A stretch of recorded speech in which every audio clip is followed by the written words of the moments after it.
Ils se bagarrent. Bien. Bienvenue sur un territoire de 35 hectares en semi-liberté réservé aux cerfs, aux daims et aux mouflons. Est-ce que vous arrivez à faire la différence entre les trois? Oui, ça reste assez facile. Le cerf, ici, c'est l'animal qui est le plus grand.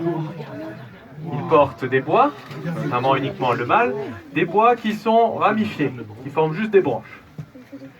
Vous avez ensuite le daim. Le daim est plus petit que le cerf. Les mâles portent aussi des bois, mais des bois palmés, qui ressemblent un peu à des pattes de canard. Et derrière, au niveau de l'arrière-train, vous voyez cette fameuse fourrure de couleur noire et blanche qui forme un espèce de cœur. Et enfin, le dernier, c'est le mouflon. Il possède des cornes, cette fois-ci, le mâle, qui sont enroulées. Et vous pouvez, chez le mouflon, des petits qui sont nés il y a quelques jours seulement. Bien. Parmi ces animaux, je vais vous détailler un peu plus. Le cerf, d'où il vient? Est-ce que vous savez d'où vient le cerf? De quel pays? De quel continent? Principalement. De la forêt. Il me semble qu'il vient d'Europe. Donc le cerf, effectivement, il vient d'Europe, il vient de France, ça, pas de souci, il a toujours été de chez nous. Le daim, il vient d'où? Est-ce qu'il vient d'Europe, le daim? Non. Non, c'est trop loin quand même. Eh bien, pas vraiment, il vient pas vraiment d'Europe, il vient surtout d'Asie. Parce que j'ai entendu, je crois, que chez quelqu'un, Asie. Il vient surtout d'Asie, et en fait, il est arrivé en Europe, ce sont les Romains, qui, durant la période de l'Antiquité, il faut imaginer, il faut savoir que l'Empire romain avait conquéri une grande partie du monde, et ils étaient tombés sur cet animal-là en Asie. Ils ont décidé de les prendre, de les emmener pour les offrir ensuite au grand roi de France. Alors à l'époque, les daims qu'ils avaient, les spécimens, c'était des daims qui étaient uniquement soit tout blanc, soit tout noir. Ils trouvaient que c'était une couleur qui était plutôt jolie, et faisaient en sorte que ceux qui avaient la même couleur se reproduisaient qu'entre eux. Ils faisaient que des enfants. Sauf qu'à un moment, on ne sait pas trop ce qui s'est passé, soit les daims qu'on avait offert au roi de France se sont échappés, soit on les a libérés, et du coup dans la nature vous avez par exemple plein de daims blancs qui se baladaient. Et à votre avis, est-ce qu'ils avaient une chance de survivre les daims blancs dans un environnement comme vous le voyez devant, ici, tout vert? Eh bien pas vraiment. La sélection naturelle n'a pas loupé, les daims blancs ont commencé petit à petit à disparaître. Bon, on peut encore en apercevoir aujourd'hui. D'ailleurs, il y en a qui se trouvent au niveau du sentier vert. Mais il y a une autre forme de daim qui est apparue, celle que vous connaissez aujourd'hui, qui a le pelage beaucoup plus sombre, marron, avec des petites taches blanches en été. Est-ce que le mouflon que nous avons ici, on l'appelle mouflon de Corse? D'où il vient?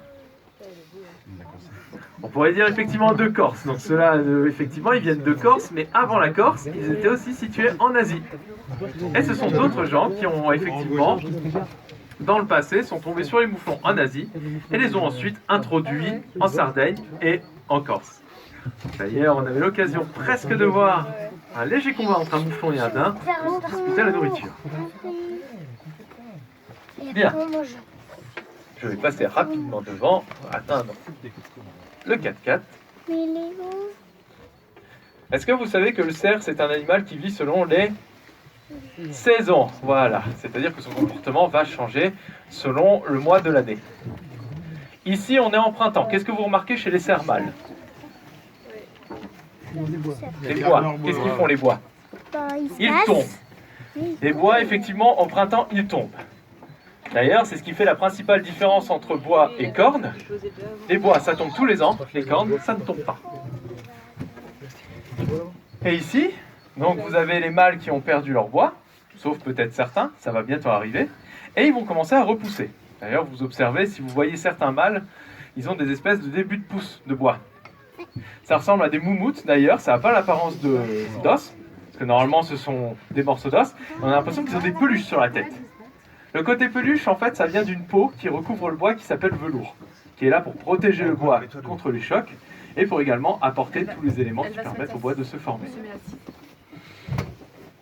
Ensuite, ces cerfs-là, pendant 4 mois, ils vont manger non-stop jusqu'en été afin d'avoir de très beaux bois qui vont leur servir après pour la saison de reproduction. Les biches, quant à elles, vont mettre au monde les faons courant printemps. Donc nous, c'est pas encore le cas dans le parc, mais ça va bientôt venir. Et en été, elles se regroupent pour s'occuper des petits. Ensuite vient automne, la période la plus intéressante à observer pour les cerfs, j'ai nommé la saison des reproductions. C'est là où vous avez le mâle cerf qui va pousser son brame pour intimider les autres mâles et également montrer à la biche que c'est avec lui qu'il faut se reproduire, c'est lui le plus fort. Ensuite, ils vont se présenter aux biches, ils vont projeter de la boue avec leur voix, ils vont même jusqu'à se rouler dans la boue et dans l'urine pour essayer de stimuler les femelles et les biches. C'est un peu comme si un homme, avant un rendez-vous galant, mettait du parfum. C'est à peu près le même concept. Et enfin arrive la bagarre, où, à l'issue du combat, le cerf, pas forcément le plus puissant, pas forcément le plus endurant, mais surtout celui qui a le plus de caractère, va gagner le combat et va devenir maître de la place. Alors, il faut savoir que c'est une période qui coûte beaucoup d'énergie à un cerf, déjà pour le brame, pour se présenter, pour se battre, mais ça lui coûte encore plus d'énergie. On a un héron cendré qui a fait un petit tour, et ils sont en train de se battre.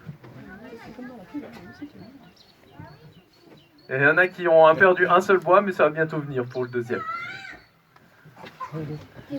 Et du coup, donc ce que je disais sur l'automne, votre cerf, même s'il a fini, il est devenu maître de la place, il va continuer à dépenser de l'énergie parce qu'il va essayer de protéger toutes les biches.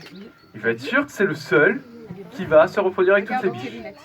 Ce qui fait qu'il peut perdre jusqu'à un quart de son propre poids. Un quart, donc ça fait entre 120 et 150 kg, ça peut perdre jusqu'à 40 kg. Et surtout, vous avez certains cerfs qui n'arrivent pas à passer l'hiver et qui meurent d'épuisement. Et enfin arrive la période de l'hiver où cerfs et biches vont se regrouper ensemble, car c'est une période rude, avec pas beaucoup de nourriture, et du coup ils vont augmenter leur chance de survie en étant ensemble. Bien.